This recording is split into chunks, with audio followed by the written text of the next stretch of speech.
এই গরমে খাবার মতো কাতলা মাছের একটা রেসিপি তোমাদের সঙ্গে শেয়ার করব, যেটা এই গরমে কিন্তু খেতে দারুণ লাগবে। একদম সিম্পল উপায়, অসাধারণ টেস্ট। চলো দেখে নেওয়া যাক আমার আজকের রেসিপি। কাতলা মাছের এই রেসিপি বানানোর জন্য প্রথমে আমি এখানে নিয়েছি কাতলা মাছ আর হাফ মুড়ো নিয়েছি। মাছ ভেজে নেওয়ার জন্য প্রথমে মাছের গায়ে ছড়িয়ে দিচ্ছি নুন আর দিচ্ছি সামান্য পরিমাণে হলুদ গুঁড়ো। মাছের মধ্যে কিন্তু ভালো করে নুন হলুদ ঢুকবে যেন, এমনভাবে কিন্তু নুন হলুদ দিতে হবে।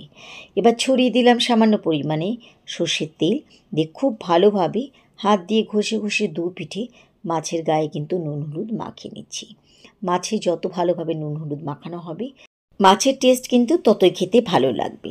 তো মাছ আমি নুন হলুদ মাখিয়ে নিয়েছি, মাছগুলোকে আমি ভেজে নিচ্ছি। ভাজাটা আর আমি তোমাদের সাথে শেয়ার করলাম না, তোমরা কড়া বা একটু হালকা কড়া যেমন খেতে চাইছো ওরকমভাবে ভেজে নেবে। এবার এই রেসিপির জন্য আমাদের মশলা তৈরি করে নিতে হবে, তাই মিক্সার জারে নিয়ে নিলাম 1 চামচ গোটা জিরা, আর দিলাম 1 চামচ গোটা ধনে, আর দিচ্ছি 3 টুকরো ছোট ছোট আদা। এবার খুব ভালোভাবে সব কিছুকে একসাথে বেটে নিচ্ছি। তো মশলা আমি এখানে খুব ভালোভাবে মিহি করে পেস্ট করে বানিয়ে নিয়েছি।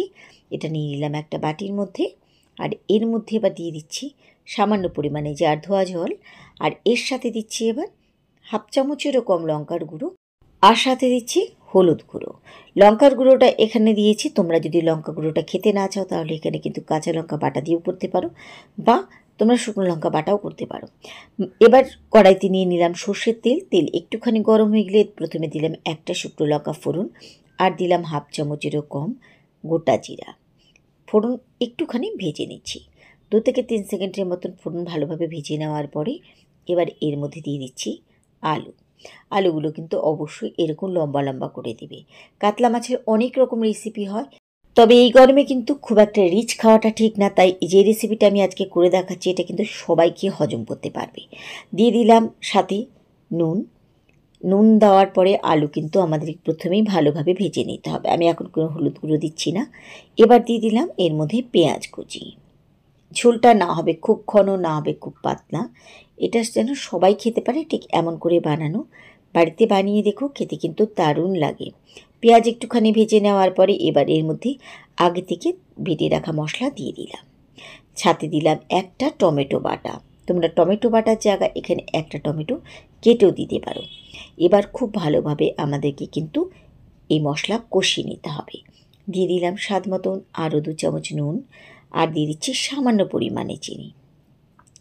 খুব ভালোভাবে এবার সব কিছুকে একসাথে কষাতে হবে যতক্ষণে গোটা জিরার কিন্তু একটা উগ্র গন্ধ আছে। যদি ভালোভাবে কষানো না হয় তাহলে কিন্তু জিরার গন্ধে ঝোলের টেস্টে কিন্তু অন্যরকম হয়ে যাবে। তাই খুব ভালোভাবে কিন্তু আমাদের ফ্লেম কমিয়ে দিয়ে কষাতে হবে। তো এখানে কিন্তু কষানোর এক পর্যায়ে শুকনো হয়ে গেছে, তাই দিয়ে দিলাম সামান্য পরিমাণে জল। এই জল দিয়ে আর একটু ভালোভাবে কষিয়ে নিচ্ছি। যতক্ষণ এই পাতলা ভাব কেটে আবার শুকনো না হয়ে আসছে ততক্ষণই কিন্তু ভালোভাবে এখানে কষাতে হবে। সব সময় কিন্তু পেঁয়াজ রসুন দিয়ে মাছের ঝোল ভালো লাগে না, কোনো কোনো সময় রসুন ছাড়াও কিন্তু এরকম ঝোল খেতে দারুণ লাগে। আর যা গরম পড়েছে তাতে কিন্তু এভাবে ঝোল খেলে কারো পেটে কিন্তু কোনো সমস্যা হবে না। খুব ভালোভাবে আমি এখানে কষিয়ে নেওয়ার পরে এবার দিয়ে দিচ্ছি জল। ঝোলটা তোমরা পাতলা খেতে চাইছো না কম পাতলা সেটা কিন্তু তোমাদের উপর নির্ভর করছে। পছন্দ মতো জলের পরিমাণটা তোমরা এখানে কম বা বেশি দিতে পারো, তবে এমন করে জল দিতে হবে যেন আলুগুলো ভালোভাবে সেদ্ধ হয়ে যায়। ফিরে আসলাম কিছুক্ষণ পরে। এর মধ্যে কিন্তু আমার ঝোল এখানে অনেকটা টেনে গেছে। এবার দেখে নিতে হবে যে আলুগুলো সেদ্ধ হয়েছে কিনা। আলুও কিন্তু খুব ভালোভাবে সেদ্ধ হয়ে গেছে, মানে ঝোল কিন্তু আমার একদম রেডি।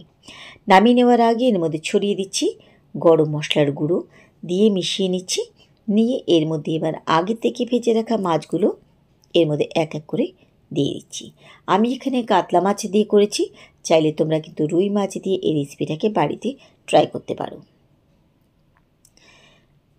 ভালোভাবে মাছ এভাবে ঝোলের মধ্যে একটুখানি ডুবিয়ে দিয়ে জাস্ট ঢাকা দিয়ে খালি 2 মিনিটের মতো ফুটিয়ে নিলেই কিন্তু আমাদের মাছের ঝোল একেবারে রেডি। তো কেমন লাগলো আমার আজকের রেসিপি? আশা করি তোমাদের ভালো লেগেছে। রেসিপি ভালো লাগলে বরাবরের মতো কিন্তু লাইক শেয়ার করতে ভুলো না। তাহলে আজকের মতো সবাইকে ধন্যবাদ জানিয়ে এখানেই বিদায় নিচ্ছি।